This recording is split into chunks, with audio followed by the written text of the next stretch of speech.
Shalom bien-aimés dans le Seigneur. Soyez salués dans le nom de Jésus-Christ. Que la paix du Seigneur et la communion du Saint-Esprit nous soient en partage au nom de Jésus-Christ. Que Dieu soutienne la marche spirituelle. Que Dieu fortifie la foi dans ce monde corrompu, dans cette génération perverse et dans ce temps de la fin. Que Dieu ouvre notre entendement, que Dieu nous donne le don de discernement de la parole et discerner aussi la fin de temps et discerner aussi chaque tentation de l'ennemi pour afin de paraître, de marcher et de comprendre ce qui se passe. Donc que Dieu vous bénisse au nom de Jésus-Christ. Amen. Ici cette vidéo c'est pour parler, on va s'entretenir sur ce que la fête de Noël, on va s'entretenir dessus et vous allez ensemble avec moi, nous allons comprendre et on va aussi essayer de voir ce que c'est que la fête de Noël. Merci beaucoup et que Dieu vous bénisse et soyez aussi attentifs et comprenez chaque point. Il faut comprendre chaque point. Cela est vraiment très nécessaire. Merci beaucoup. Ici, nous allons parler de Noël. Noël même signifie d'abord quoi? D'autres disent que c'est la nativité du Seigneur Jésus-Christ. Oui, en l'an 0. Mais cela, Noël ne dit pas la nativité. Parce que quand on dit elle, c'est Dieu, El Shaddai, le Dieu puissant, le Dieu fort. Elohim, oui, El Gana, oui, donc elle, c'est Dieu. Et maintenant, non, ici, c'est la négation. C'est-à-dire sans Dieu, ni Dieu. La négation, non, la négation de Dieu. C'est-à-dire quelque chose qui vient contre la volonté de Dieu. Et ici, nous allons dire ici que cette fête de la nativité a été transposée sur la fête du roi Soleil. La fête dédiée entre-temps au roi Soleil au 4e siècle. Donc nous allons aussi impliquer l'église catholique là-dedans. Parce que l'église catholique n'était pas une église catholique, était un empire romain. Donc cet empire, entre-temps, avait la force, la puissance et l'empereur avait la même mise sur la religion. C'est pourquoi cet empire, on l'a transformé en une église qui a la base à Rome. Donc c'est pourquoi cette fête du roi Soleil se célébrait au 4e siècle. Et maintenant la nativité, l'église catholique est née au 2e siècle. Dans l'Empire romain, l'église catholique est née au 2e siècle. Donc avant cette église catholique, il y avait bien des églises. C'est pour dire à ceux-là qui disent que l'église catholique est la première église. C'est une bêtise, c'est une fausseté. Et c'est aussi une incrédulité. Où sont parties les révélations de cette église d'Asie, de l'apôtre Jean sur l'île Patmos dans l'Apocalypse? Où sont parties ces églises primitives? Où sont parties les églises où l'apôtre Paul écrivait les épîtres? Où sont parties ces églises? Et où sont parties aussi les églises des maisons où Paul et les autres disciples allaient fortifier les églises des maisons? Nous allons dire ici par là que les écrits ont été avant l'église catholique. D'autres disent que c'est l'église catholique qui a écrit la Bible, c'est l'église catholique qui a constitué les écrits. Non, l'église catholique n'a pas constitué les écrits. L'église catholique est venue trouver les écrits et elle a essayé de modifier, elle a essayé d'ajouter, de retrancher les choses et pour plaire à sa convoitise charnelle. Parce que l'église catholique avait pour père Jéroboam. dans l'Ancien Testament. Il faut lire les documents que j'ai écrits, un mot au sujet des prêtres. Vous allez comprendre assez de choses là. Donc, le pape ancien s'appelait Jéroboam. Oui, c'était un antichrist. Il faisait les choses contre la volonté de Dieu. C'est pourquoi vous dites que la Bible a été écrite par l'Église catholique. Mais pourquoi alors l'Église adopte l'homosexualité? Il faut se poser des questions parce qu'on ne peut pas confectionner quelque chose qui va à l'encontre de ce qu'on fait. Donc, si l'Église catholique a écrit la Bible, pourquoi là-bas on interdisait le mariage aux prêtres et aux sœurs pendant qu'ils se réclament, les prêtres et les papes se réclament descendants de Pierre. Mais Pierre était marié. Oui. Et pourquoi on interdit à ces prêtres, à ces prêtres et puis à ce pape de se marier? Mais pendant qu'ils se forniquent, ils commettent l'adultère. Oui, ils forniquent, ils commettent l'adultère, mais ils disent qu'il ne faut pas se marier. Comment ça? Ils se réclament descendants de Pierre. Si vous êtes descendant de Pierre, il faut que vous vous mariez aussi. Parce que Pierre s'est marié. Pierre, Jésus-Christ a guéri la belle-mère de Pierre. Oui. Donc, et vous vous réclamez descendants de Pierre pendant que vous êtes des païens. Tous les prêtres et les papes qui ne sont pas juifs sont des païens. Oui, qui ont besoin du salut par adoption. C'est comme la branche sauvage qui est hantée sur le trône domestique pour recevoir une sève naturelle. Oui, une sève du salut. Parce que toi qui n'es pas juif, comment tu peux être détenteur de l'écriture? Jamais. Parce que l'écriture a été d'abord juive. Ce sont les juifs, ce ne sont même pas tous les juifs. Ce sont les inspirés que Dieu a utilisés pour écrire la Bible. De Genèse à Apocalypse, ce sont les juifs qui ont écrit cela.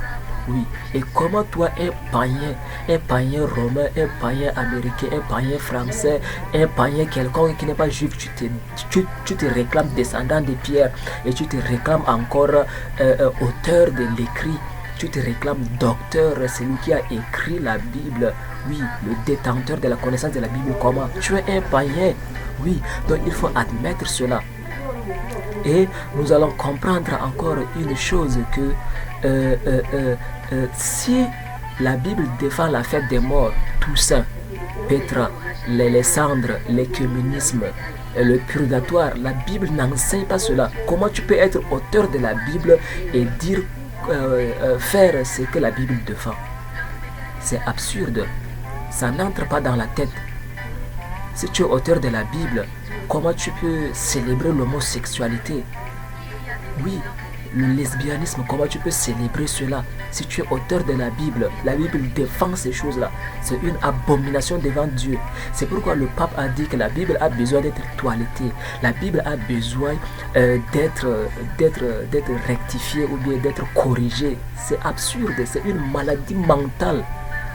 Donc il faut comprendre que s'ils sont auteurs de la Bible, c'est une Bible satanique. Ce n'est pas la Sainte Bible. Ce n'est pas la Sainte Bible. Oui, ce n'est pas la Sainte Bible. Donc, c'est pour dire que l'Église catholique est née au IIe siècle. Donc, il y avait déjà des églises primitives qui ont déjà les lettres, qui ont déjà les écrits. Oui, il y avait des églises primitives. Et maintenant, quand l'Église catholique est née au IIe siècle, elle a trouvé certaines choses païennes qui se sont en train d'être déroulées,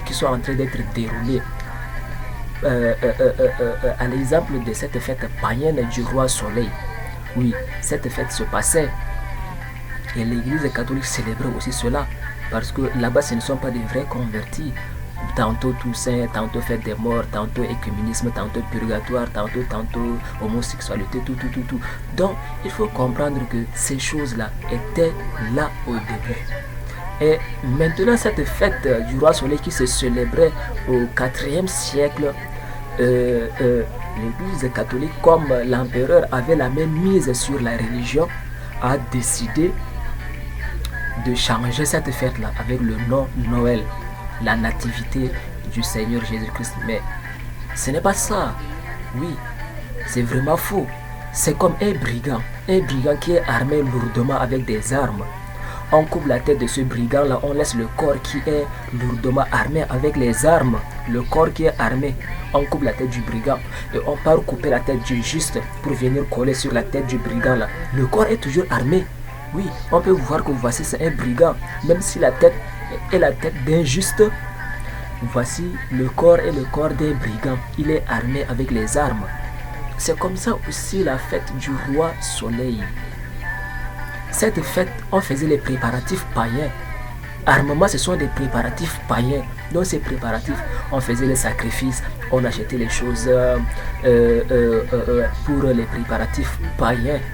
Donc ici, ça peut être quelque chose qui ne glorifie pas Dieu dans cette fête-là. Oui, et c'est pour le roi Soleil parce que c'est païen. Maintenant, quand on coupe maintenant la tête de nativité pour venir coller là, parce que les païens n'étaient pas convertis, ils ont seulement changé le nom.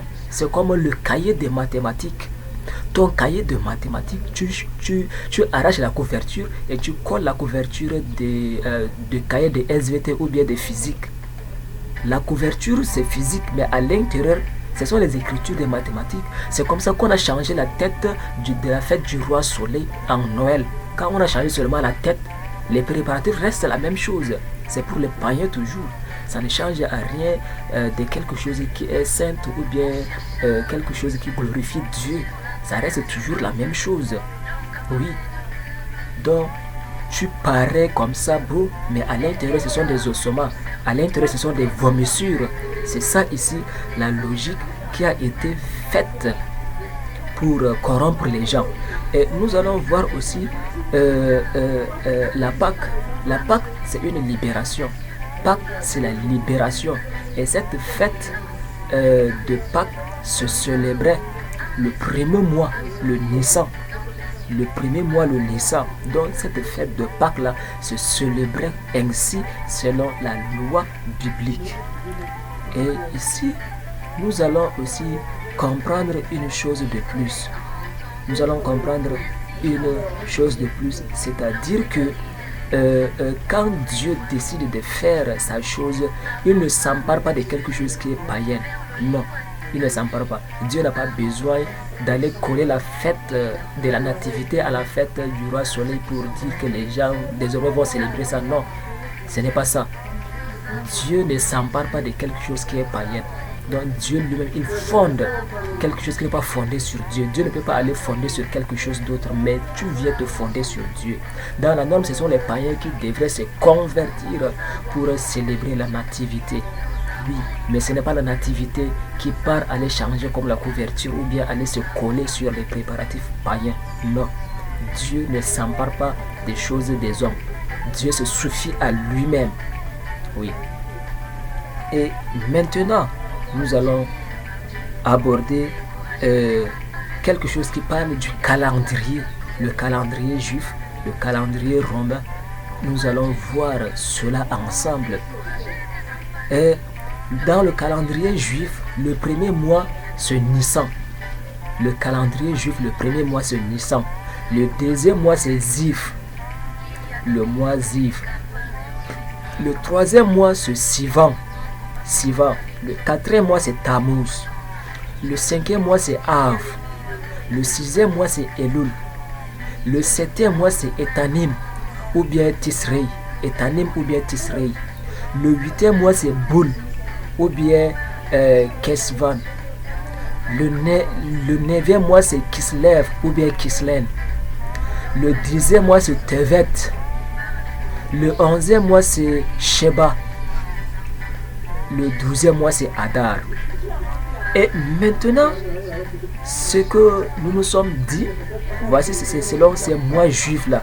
Et la Bible est écrite selon ces calendriers, selon cette chronologie juive.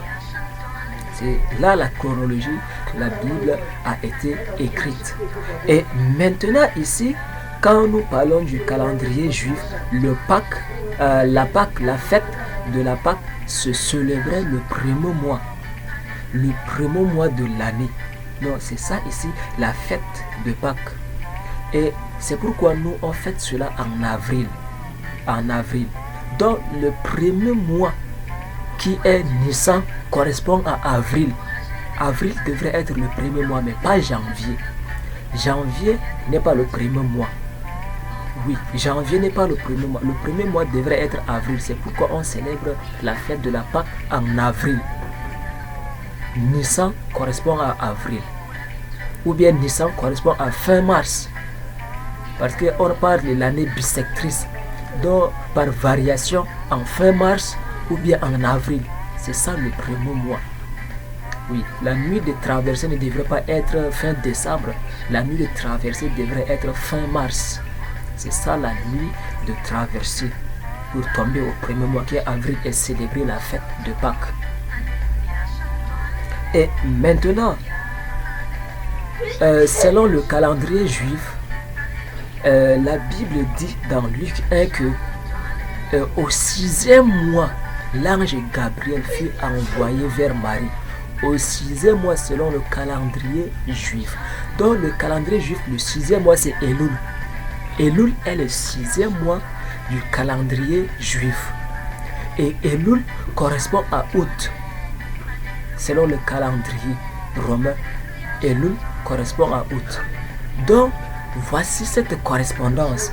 Et maintenant, si l'ange Gabriel est envoyé au 6e mois qui est Elul, nous allons voir, détecter ensemble et découvrir que c'est là le début de la conception de la grossesse de Jésus-Christ.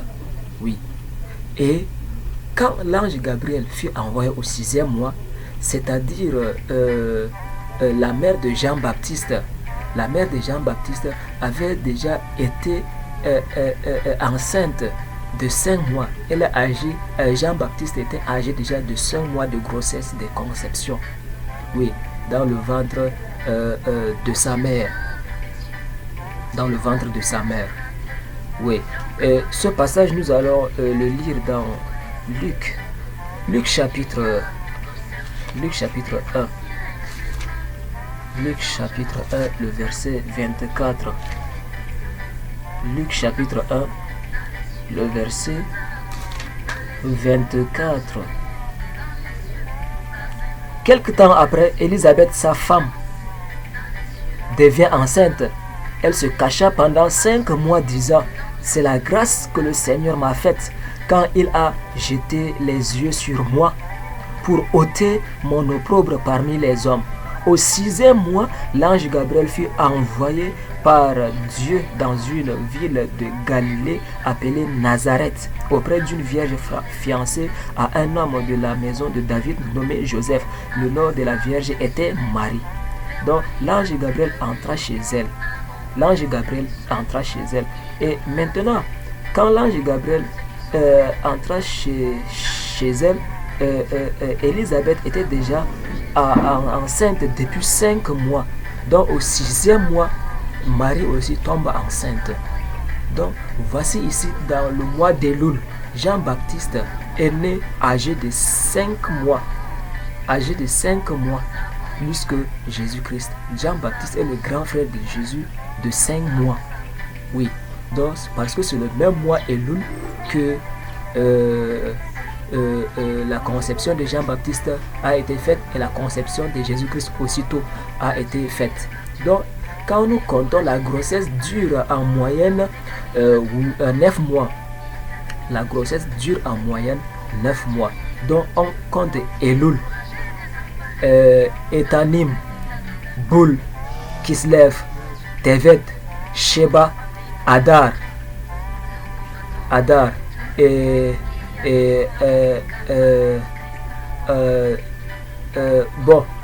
recomptons ensemble. On a Elul, oui, on a Elul, on a Etanim, on a Boul, on a Kislev, on a Tevet, on a Sheba, on a Adar, on a Nissan. Oui, Nissan, ça fait déjà 8 mois. Et maintenant, c'est au mois de Nissan, à la fin, par l'année bissectrice, par l'année des variations, que Jésus-Christ est né, au 9e mois. Et nous allons compter aussi, voici ici, août, septembre, octobre, novembre, décembre, janvier, février, mars et avril. C'est pourquoi voici on fête la Pâque au mois d'avril. Et pourquoi cela? Cette coïncidence est que Jésus-Christ est né sauveur, est né libérateur. Il est né au moment de la fête de Pâques. Jésus-Christ est né libérateur. C'est pourquoi dans 1 Corinthiens 5, le verset 7 qui dit que Christ notre Pâques a été immolé. Il est né libérateur et il est mort libérateur. Quand nous comptons cela, la conception au mois d'août qui correspond à Elul et la naissance au mois de Nissan qui correspond à avril. Donc c'est ça ici la vérité cachée de la révélation de Jésus-Christ, de sa naissance, parce qu'il est né libérateur, il est né comme l'agneau de Dieu, un agneau qui est né. Oui, c'est pendant la fête de Pâques que l'agneau là est venu. Et cet agneau n'a pas été sacrifié au moment de la Pâque, mais plutôt les enfants. Rachel pleure ses enfants. Pendant qu'il est né, le roi Hérode a envoyé ses soldats pour fusiler, pour tuer les enfants. Parce que Jésus-Christ représentait ce agneau-là de la Pâque, mais il n'a pas été sacrifié aussitôt. Parce qu'il faut qu'il prêche, il faut qu'il délivre, il faut qu'il atteste la prophétie avant de mourir. C'est pourquoi il est né libérateur. Il est né pendant la fête de Pâques. Il est né en avril, il est né au mois de Nissan. Parce qu'il est libérateur. Christ notre Pâques a été immolé. Oui. Et nous allons comprendre aussi quelque chose, que Jésus-Christ, sa mort a été aussi au jour de la Pâque. Il est né libérateur et il est mort libérateur. Quand il est né, Jean-Baptiste, quand il a baptisé, il dit: voici l'agneau de Dieu qui ôte le péché du monde. Donc l'agneau pascal, il représentait déjà l'agneau pascal. C'est pourquoi il est venu au temps de la fête de Pâques. C'est ça la naissance de Jésus-Christ, au temps de la fête de Pâques. Oui, l'agneau de Dieu qui ôte le péché du monde. Et sa mort aussi, c'est au moment de la fête de Pâques. Parce que dans Jean 19, 14, quand Jésus-Christ a été condamné, le roi a dit que, comme d'habitude pendant les fêtes, on libérait un prisonnier. Voulez-vous que je vous libère Jésus-Christ? Les hommes ont crié. Oui, la foule a crié qu'il soit condamné, qu'il soit crucifié. Libérez-nous Barabbas. Vous voyez, il est né libérateur et il est mort aussi libérateur. Pourquoi? Il a libéré Barabbas. Barabbas qui a commis un meurtre. Jésus l'a libéré. Jésus l'a libéré. C'est pourquoi la Pâque, c'est la libération. Au prix du sang. C'est pourquoi on l'a condamné et on a libéré Barabbas au prix du sang. C'est ça un libérateur. Barabbas devrait consacrer sa vie pour l'évangile. Barabbas devrait consacrer sa vie pour la parole de Dieu. Parce qu'on a changé un innocent à sa place. Oui. Et quand le peuple d'Israël est sorti d'Égypte, qu'est-ce que l'agneau a fait pour recevoir la mort à la place des enfants d'Israël? L'agneau est innocent, il n'a rien fait.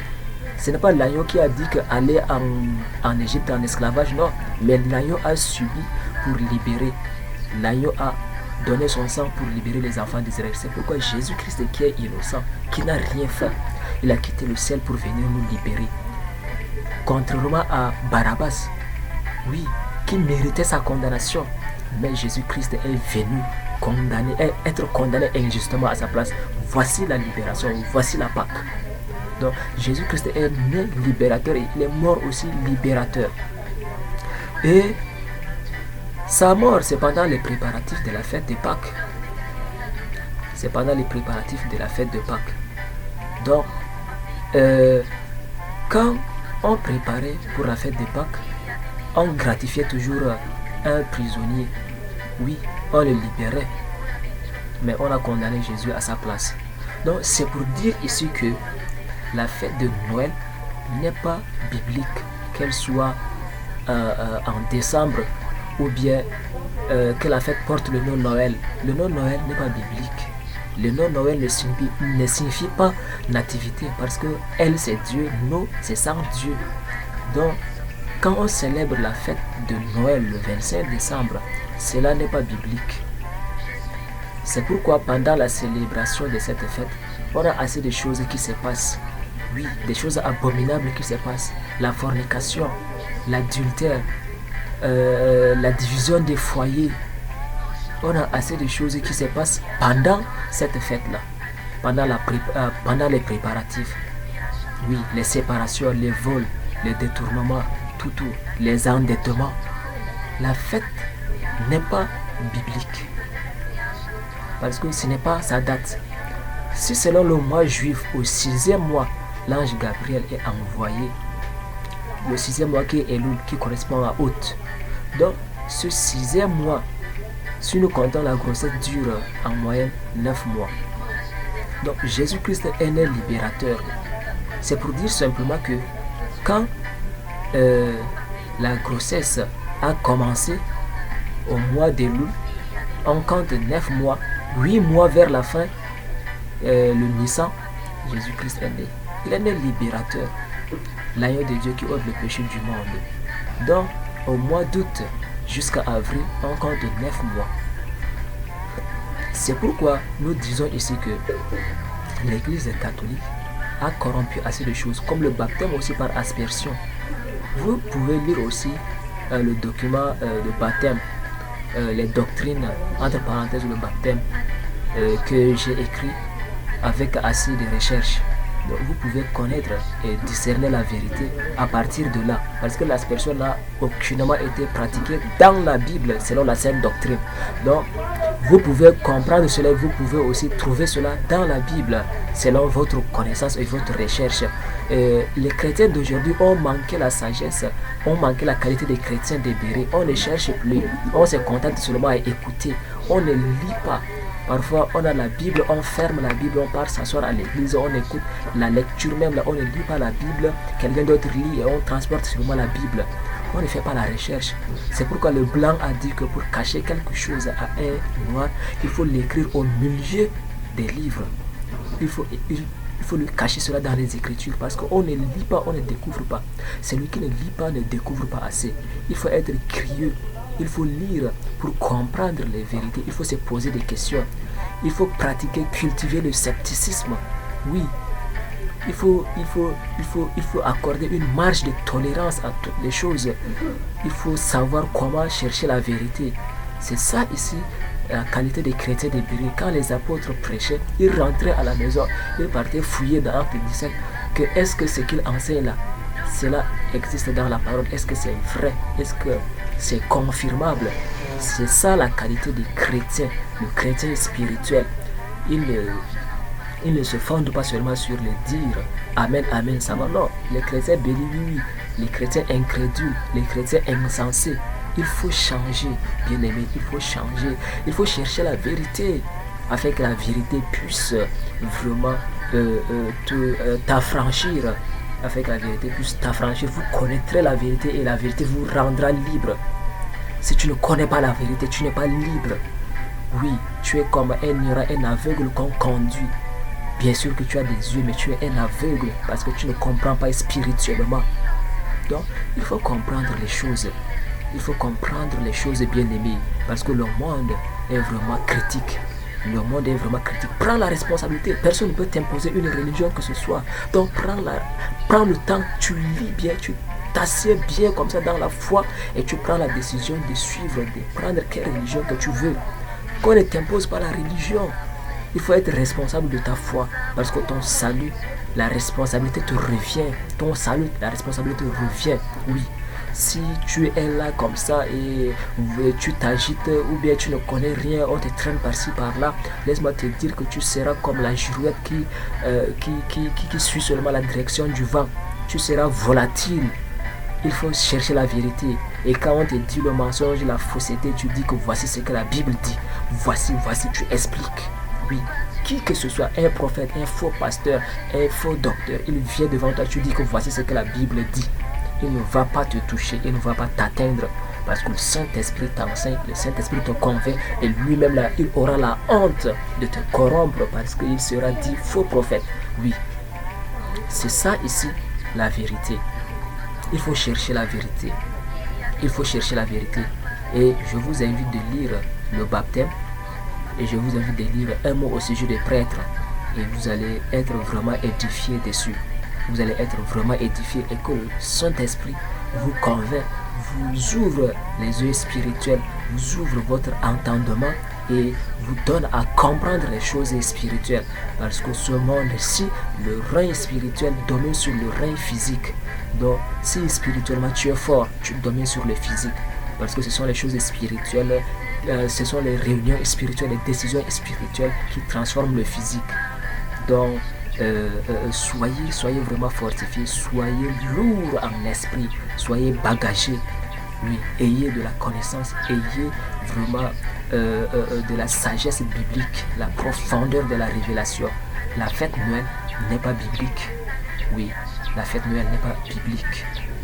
Et Christ est né libérateur et il est mort aussi libérateur. C'est ça la révélation. C'est ça la révélation. Il faut comprendre les choses et il faut correspondre aussi les mois juifs et le mois romain. Donc, il faut correspondre le mois. Et ce n'est pas pour rien que les choses sont corrompues. Parce que la Bible même est claire qu'il y a 3 doctrines. Il y a la saine doctrine, il y a la doctrine des hommes et la doctrine de Satan. Donc cherchons la saine doctrine pour le salut. Évitons la doctrine des hommes, évitons le changement des choses, évitons les transformations, et évitons les choses que les hommes ajoutent. Évitons ces choses-là. Évitons ces choses-là. Et que Dieu vous bénisse. Au nom de Jésus-Christ. Soyez bénis. Au nom de Jésus. Amen. Amen. Amen.